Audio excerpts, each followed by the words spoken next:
And my brother was wrestling at Empire Wrestling Federation under Jesse Hernandez in San Bernardino. And here I am, 38 years old. And he says, come with me. I was like, what am I going to wrestle for? I'm 38 years old. He goes, you'll have fun. You'll have fun. And finally he convinced me. So we drove 3.5 hours to San Bernardino. I meet Jesse, get in the ring, and I didn't know how to take a bump. I was kept banging my head. I didn't know anything about wrestling. Right. But Jesse took an interest in me. And he says, I need to train you.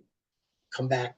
And so it ended up being after work, 3.5 hour drive San Bernardino, 3 hour workout, 3.5 hours back, once, twice a week. And Jesse said, I want you to wrestle. And a few months after that, I became the heavyweight champion because they went off the American Gladiators. Okay. Yeah, I was going to ask you that. Yeah, I was wearing red, white, and blue. Who's Jesse? Jesse Hernandez. He used to be a ref for WWE. Okay. And he's a promoter here. Like I said, Empire Wrestling Federation. That's who believed in me and trained me. And he sent a tape up to Vince 8 months later. And Howard Finkel called me and said, hey, kid, you want to try out? Can you come up here to Connecticut for 10 days? Well, hell yeah. Right. So I went up to Connecticut for 10 days and ended up getting a developmental deal. So, okay, so let's back up. So you trained for 8 months, but I heard it was 12 matches, right? Only 12 matches. And one of them was Honky Tonk. Oh, how great. I wrestled Honky Tonk before. How easy is that? I could probably tell you the exact match you had because he has it with everybody. So 12 matches. Oh. 12 matches. But Honky Tonk switched it because we talked about it. And it was probably one of those regular matches. And he switched it in the ring. He was calling it. Yeah. And he called, and Jesse warned me, you're not going to go clean over him. There's going to be a DQ. He always does that. I said, that's fine with me. I'm in the ring with one of my favorites, And so I went in the ring and we wrestled. He changed it. I pinned him 1, 2, 3 clean in the ring. And he told me to go get his guitar and smash it on the ring post, which I did. And we went in the back. And Jesse goes, come with me. We're going to go talk to Wayne. So go back there. And Jesse goes, what happened? What happened? And Wayne looked at him and he goes, I knew this kid had it when he gave me a headlock takeover. I knew the kid had it. Wow. And that was the biggest compliment that I got at that time. Huge. And Wayne was fun. I understood him. And I didn't know how to call a match. But, and he called it. What did first off, how awesome is Howard Finkel? What a nice guy. Yeah. What a nice guy. I loved Howard. He was always so nice. And I went there and just did jobs, but he could not have been nicer to me. What a gentleman. Yeah. God rest his soul. He was so kind, very kind, gentle spirit. He helped me in every way he could. Teddy Long did. He was before he became Theodore. Teddy would help me.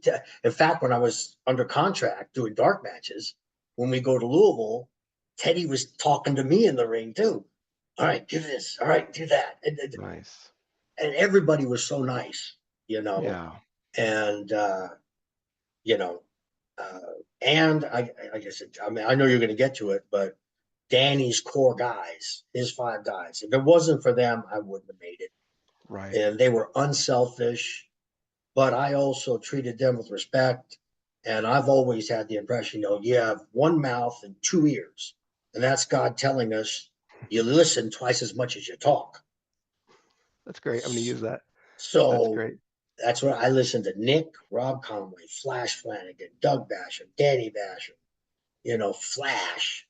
Those guys knew that I took what they said serious, that I wasn't above them because I had a WWF at the time, developmental contract, and I put in my time. I used to set up the ring with them, tear it down with them, to show them I'm just like you guys. I'm not special. Right. And those guys got me trained quick. I used to go to the Saturday classes with Nick trained the locals, and I used to go to the Saturday classes and listen to Nick and then watch and do this Same thing he taught the kids. What was the 10-day tryout like? Oh, it was Nicole Bass was there, Mark Henry was there, that we know of, and that made it a little bit. Uh, Dr. Tom, and that Mhm. was the last Dory Funk dojo. God, how great is Dr. So, Tom? I love Dr. oh, I Tom. love Dr. Tom. Love Dr. Tom. And I remember, I've said this before, but we all met in the cafeteria. And Dory and his wife would go up to each wrestler and spend about 3 or 4 minutes, and then go to the next wrestler. So they come to me. Ah, what's your name, Rico? How old are you? 38 and a half. They looked at each other and they looked back and, well, how long you been in the business? 8 months and I've had 12 matches. They stood up and walked away. I went, oh, that wasn't good. That was good. They probably think Oh somebody did yeah. a favor for me and got Sure. me in, Yeah. I did something. But once I started training and Dr. Tom saw me and Dory saw, and I caught food poisoning in the middle of it.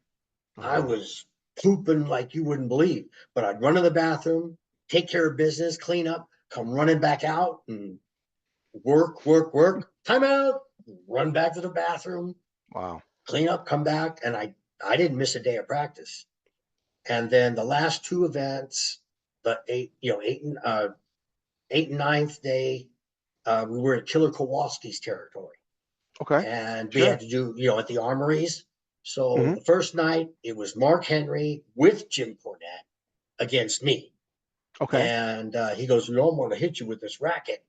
Cornette tells me, Hmm. "Lay it away," you know. And Jimmy did, but it was a work, but it looked like he Sure. creamed me. Sure. And then the next night, I was in a tag match at another territory, and we finished. We're getting ready to go, and all of a sudden, Jimmy's screaming, yelling, "Where's that Rico?" I'm like, "Holy shit! Did I do something wrong in the match?" And he comes out, "Come here, come here." "Yes, sir. What?" He goes, "I just found out how old you are." I said, "Yeah, I'm 38 and a half." "I thought you were 25." I went, "I was. I'm 38 and a half. And I said, "I told him that when I got here, Right. and, a year and a half or something like that at OVW. And then I debut at 40 years old on TV on the roster. Wow. I can remember the Brooklyn Brawler, Lombard, come up to me. He goes, "You're 40?" I go, "Yeah." "And you're a rookie?" I said, "Yeah." He goes, "I retired at 40. Any social media you want to plug? Any way if someone wants to get in touch with Well, you or promoter? yeah, if you do Kenny Bolin, that's one, or Renee Dupree. Renee helps, Renee Ford stuff. And there's a gentleman in South Korea named Terry Jong. He's put together the Rico Costantino appreciation page, and he runs it. And when the fans write in, it gives an instant message. "Thank you for messaging. We'll get right back to you." But I will tell you, it is me that answers the questions. Terry doesn't answer anything. It's me. And if you write, it is me who is replying to you. Because I get, "Is this really Rico?" Yes. What platform is that on? Is that on Facebook? Is that on? Facebook. Yeah, Facebook. Okay. I Are you don't on do Facebook? social media. Okay. I have a Facebook page because when I was sick, Kenny Bolin did a GoFundMe. So Okay. I have a Facebook page. I know I have a Twitter account somewhere and a TikTok account, but it's not me. It's Got it. somebody being me. So I Got it. don't do the social media. The internet knows enough about me. They really do. So Renee Dupree on Cafe de Renee, Mhm. or Kenny Bolin, they can always get a hold of me, and if they know I'm doing this, they know you have my number. Sure. Yeah. If they want to contact you, Absolutely. you know. Absolutely.